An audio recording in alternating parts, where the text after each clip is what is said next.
হাসিনার প্রেতাত্মারা আবার একত্রিত হয়েছে। আবার শুনতে পাই রিক্সাওয়ালার নামে ছাত্রলীগ যুবলীগ বাংলাদেশে আবারও এই সরকারের বিরুদ্ধে ষড়যন্ত্রে লিপ্ত রয়েছে।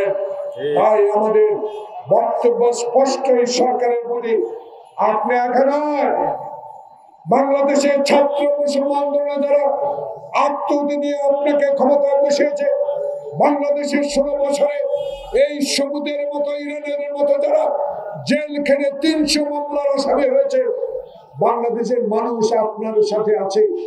ওই প্রেতাত্মারা সংখ্যায় খুবই কম, টাকার সংখ্যা তাদের বেশি, কিন্তু মানুষের সমর্থন তাদের নাই। আজকে আপনার ভয়ের কোনো কারণ নেই। কাকে আপনি ভয় করবেন? আপনি ডক্টর ইউনূস আল্লাহকে ছাড়া ভয় করার কথা নয়, কারণ আপনার মতো ডক্টর ইউনূসকে 14 তলা পর্যন্ত পায়ে হেঁটে বিচারকের আদালতে যেতে হয়েছে। সেই কথাটুকু আপনাকে স্মরণ রাখতে হবে।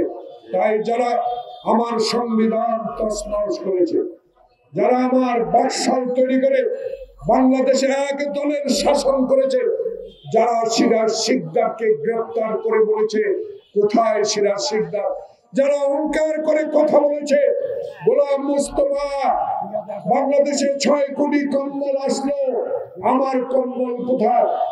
সেদিন বাংলাদেশের যেই করুণ অবস্থা শেখ মুজিব সৃষ্টি করেছিল, তার ইতিহাস আজকের এই তরুণ প্রজন্মকে জানতে হবে।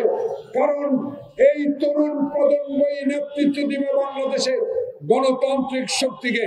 তাই আজকে আমরা এই সরকারকে অনুরোধ করব, আর বিলম্ব নয়, হারুন বিপ্লব এবং শেখ হাসিনার প্রেতাত্মাদেরকে যারা খুন করেছে, যারা লুট করেছে, যারা আমার সম্পদকে লুট করে কানাডায় বাড়ি করেছে, এখনো 3.5 মাস অতিবাহিত হলো, এখনো কেন আইনের আওতায় আনা হলো না? সময় তো কম যায় না, 3.5 মাস হলো, সময় কম না। তাই আজকে আমাদের দাবি,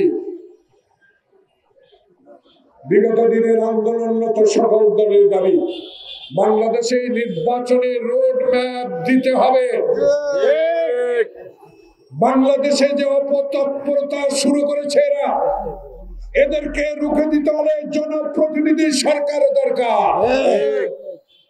এদেরকে রুখতে হলে প্রশাসনকে শক্ত হাতে হ্যান্ডেল করতে হবে, কারো চোখের দিকে তাকিয়ে নয়, বাংলাদেশের 18 কোটি মানুষের দিকে তাকিয়ে এদেরকে প্রতিহত করতে হবে। কারণ এরা চোর, এরা ডাকাত, এরা আমার বাবার দেশ হিসেবে দেশকে ব্যবহার করেছে।